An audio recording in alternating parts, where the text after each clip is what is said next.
नमस्कार दोस्तों, स्वागत है आपका एक ऐसी यात्रा में जहां हम जीवन के सबसे गहरे रहस्यों में से एक को उजागर करने जा रहे हैं। एक ऐसा रहस्य जो सदियों से इंसानों को अपनी ओर खींचता रहा है, जिसके बारे में जानने की इच्छा हर दिल में रही है। आज हम बात करेंगे विवाह की, जिसे अक्सर संयोग कहा जाता है, लेकिन क्या यह सिर्फ संयोग है या इसके पीछे है कोई गहरा कर्म का बंधन, कोई पूर्व जन्म का ऋण। आज मैं आपको गरुड़ पुराण के पन्नों से उस ज्ञान की ओर ले चलूंगा जो शायद आपकी पूरी सोच को बदल दे। एक ऐसी गाथा जो आपको समझाएगी कि क्यों कुछ रिश्ते बिना किसी प्रयास के टूट जाते हैं और कुछ तमाम मुश्किलों के बावजूद अटूट बने रहते हैं।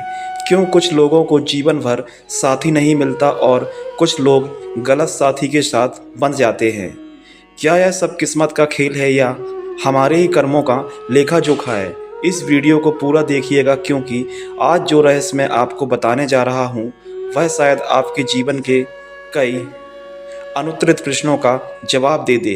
यह केवल एक कहानी नहीं, यह एक दर्पण है जो आपको आपके जीवन, आपके रिश्तों और आपके भविष्य को एक नई दृष्टि से देखने में मदद करेगा। तो तैयार हो जाइए इस आध्यात्मिक यात्रा के लिए। गरुड़ पुराण हिंदू धर्म के 18 महापुराणों में से एक केवल मृत्यु और पुनर्जन्म के बारे में ही नहीं बताता, बल्कि यह जीवन के हर पहलू पर प्रकाश डालता है। इसमें भगवान विष्णु और उनके वाहन गरुड़ के बीच संवाद के माध्यम से धर्म, नीति, विज्ञान और जीवन के गूढ़ रहस्यों का वर्णन है, और इसी में विवाह, रिश्तों और उसके पीछे छिपे कर्मों का भी गहरा विश्लेषण मिलता है। हम सभी ने सुना है कि जोड़ियां ऊपर से बनकर आती हैं, लेकिन इसका अर्थ क्या है? क्या सच में कोई देव शक्ति हमारे लिए हमारा जीवन साथी चुनती है, या यह हमारे कर्मों का ही फल है जो हमें किसी विशेष व्यक्ति की ओर खींचता है? गरुड़ पुराण कहता है कि विवाह केवल दो शरीरों या दो परिवारों का मिलन नहीं है, यह दो आत्माओं का मिलन है, और यह मिलन अक्सर पूर्व जन्मों के कर्मों और ऋणों से जुड़ा होता है। कल्पना कीजिए, एक धागा है जो हमारे पिछले जन्मों से जोड़ता है। यह धागा हमारे कर्मों से बना हुआ है, अच्छे कर्मों से सुखद धागे और बुरे कर्मों से उलझे हुए या कमजोर धागे। और जब इस जीवन में आते हैं तो यह धागे हमें उन लोगों की ओर खींचते हैं जिनसे हमारा कोई पुराना हिसाब बाकी है। विवाह अक्सर ऐसे ही कर्मों के हिसाब किताब का एक महत्वपूर्ण हिस्सा होता है। कर्मों का लेखा जोखा, विवाह क्यों टूटते हैं और क्यों नहीं होते। गरुड़ पुराण विस्तार से बताता है कि कैसे हमारे पूर्व जन्म के कर्म हमारे वर्तमान विवाह को प्रभावित करते हैं। पहला कारण पूर्व जन्म के ऋण, कर्म बंधन।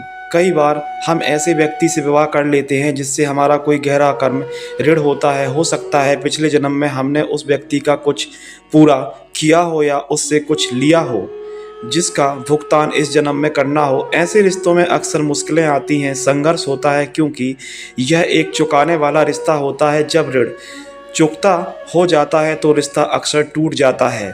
यह फिर दोनों अलग दिशाओं में चले जाते हैं। इसलिए आप देखते हैं कि कई बार लोग बिना किसी बड़े कारण के अलग हो जाते हैं, जैसे उनका कार्य पूरा हो गया हो। उदाहरण, एक व्यक्ति पिछले जन्म में अपने जीवन साथी को धोखा देता है या छोड़ देता है। इस जन्म में उसे ऐसे साथी से मिलवाया जा सकता है जो उसे पीड़ा से गुजारे या वह खुद अकेला रह जाए। उस पीड़ा को समझने के लिए यह कर्मों का एक जटिल चक्र है। दूसरा कारण अपूर्ण इच्छाएं और वासनाएं। गरुड़ पुराण कहता है कि हमारी अपूर्ण इच्छाएं और वासनाएं भी हमें अगले जन्म में किसी विशेष व्यक्ति की ओर खींच सकती है। यदि पिछले जन्म में किसी व्यक्ति की किसी के प्रति गहरी आसक्ति थी, लेकिन वह संबंध पूरा नहीं हो सका, तो इस जन्म में फिर से मिल सकते हैं। लेकिन अक्सर यह रिश्ते भी अस्थिर होते हैं, क्योंकि यह केवल वासना या आसक्ति पर आधारित होते हैं, शुद्ध प्रेम और त्याग पर नहीं। ऐसे रिश्ते अक्सर मोह भंग और निराशा की ओर ले जाते हैं। तीसरा कारण पाप कर्मों का फल।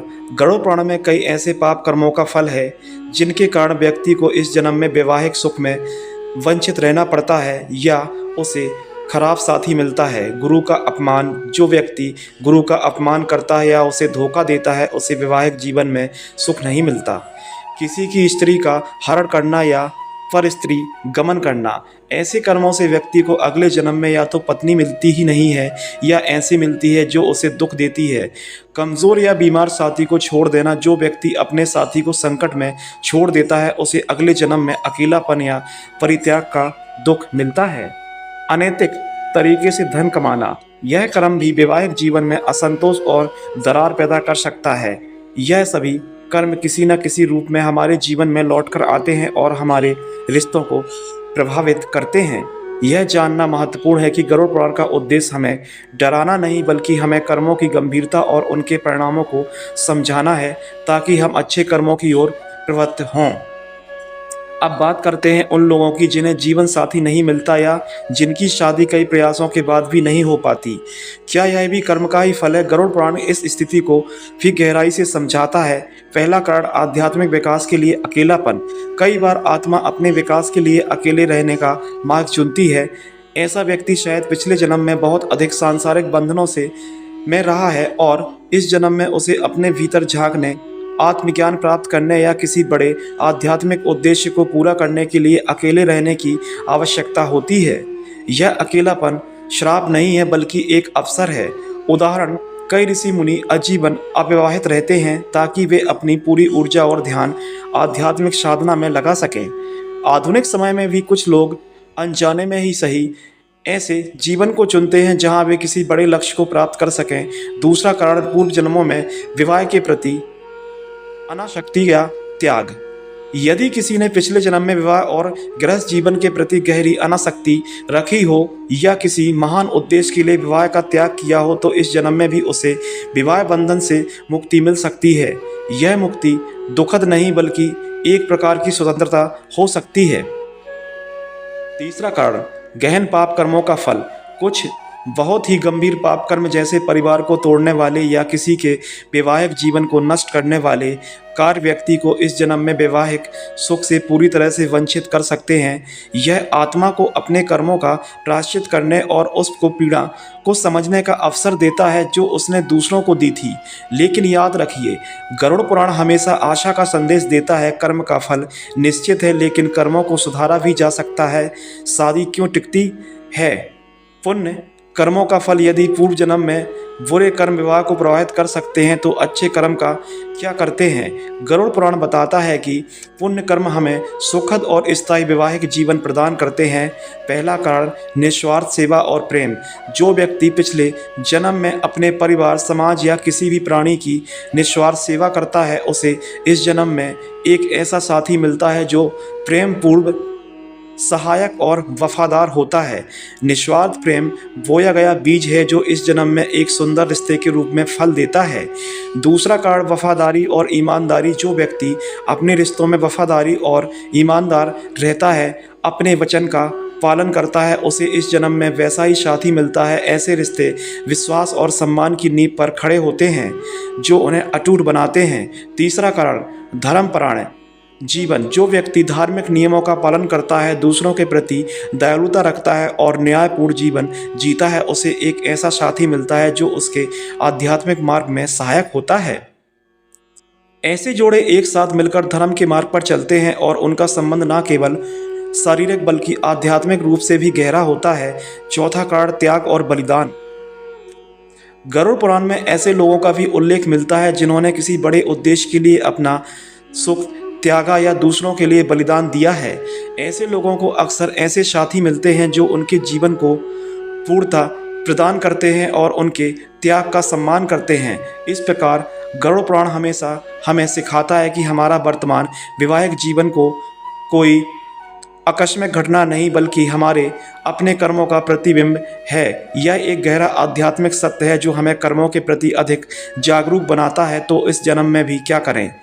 कर्म सुधारने के उपाय। तो अगर आपका वैवाहिक जीवन या रिश्तों में कोई समस्या है या अगर हमें साथी नहीं मिल रहा है तो क्या हम केवल अपने पूर्व जन्म के कर्मों को दोष दे रहे हैं? नहीं।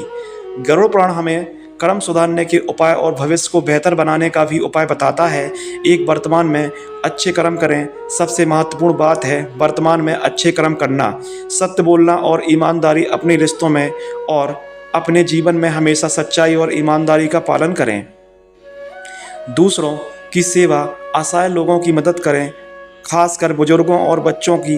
दान पुण्य अपनी क्षमता अनुसार दान दें, अन्न दान, वस्त्र दान का या ज्ञान दान। क्षमा और दया, दूसरों को क्षमा करना सीखें और अपने मन में किसी के प्रति द्वेष न रखें।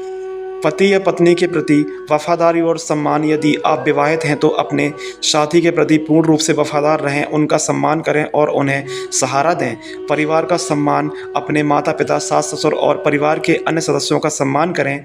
प्रायश्चित और पश्चाताप, यदि आपको लगता है कि आपने अनजाने में या जानबूझकर कोई गलती की है तो सच्चे मन से पश्चाताप करें, भगवान से क्षमा याचना करें और उस गलती को दोबारा ना दोहराने का संकल्प लें। गरुड़ पुराण में कई प्रकार के प्रायश्चित कर्मों का वर्णन मिलता है, जिसमें गंगा स्नान, तीर्थ यात्रा, दान और जप तप शामिल हैं। देवी देवताओं की उपासना, भगवान शिव और माता पार्वती, सुखद वैवाहिक जीवन के लिए शिव पार्वती की पूजा सबसे उत्तम मानी जाती है। सोमवार को व्रत रखें, शिव मंदिर में जल चढ़ाएं। भगवान विष्णु और देवी लक्ष्मी नारायण की पूजा से गृहस्थ जीवन में सुख और समृद्धि आती है। मंगलवार को हनुमान जी की पूजा करें। जिन लोगों को विवाह में बाधाएं आ रही हैं वे हनुमान जी की पूजा कर सकते हैं। विशेष मंत्रों का जाप करें। दुर्गा सप्तशती का पाठ वैवाहिक बाधाओं को दूर करने के लिए अत्यंत प्रभावशाली होता है। कात्यायनी मंत्र अविवाहित महिलाओं के लिए शीघ्र विवाह के लिए। गणेश मंत्र ओम गंग गणपताय नमः हर बाधा को दूर करने के लिए। रत्न और ज्योतिषी उपाय, सावधानी से। गरुड़ पुराण में प्रत्यक्ष रूप से रत्नों का उल्लेख कम है, लेकिन ज्योतिष के अनुसार कुंडली में ग्रहों की स्थिति विवाह को प्रभावित करती है। किसी योग ज्योतिषी से सलाह लेकर उचित रत्न धारण करना या ग्रह शांति के उपाय करना भी लाभकारी हो सकता है। 6. धैर्य और सकारात्मकता, सबसे महत्वपूर्ण है धैर्य रखना और सकारात्मक दृष्टिकोण रखना। विश्वास रखें कि आपके अच्छे कर्म आपको सही समय पर सही फल देंगे। कर्म का गहरा सिद्धांत। दोस्तों, गरुड़ पुराण हमें सिर्फ विवाह के बारे में नहीं बताता, यह हमें कर्म के उस गहरे सिद्धांत से परिचित कराता है जो हमारे पूरे जीवन को नियंत्रित करता है। यह सिखाता है कि हम जो बोते हैं वहीं काटते हैं। हमारे विचार, हमारे शब्द, हमारे कार्य, यह सभी बीज हैं जो भविष्य में फल देते हैं। धन्यवाद। और दोस्तों, चैनल स्टोरी विद देव को सब्सक्राइब करना बिल्कुल न भूलें। धन्यवाद।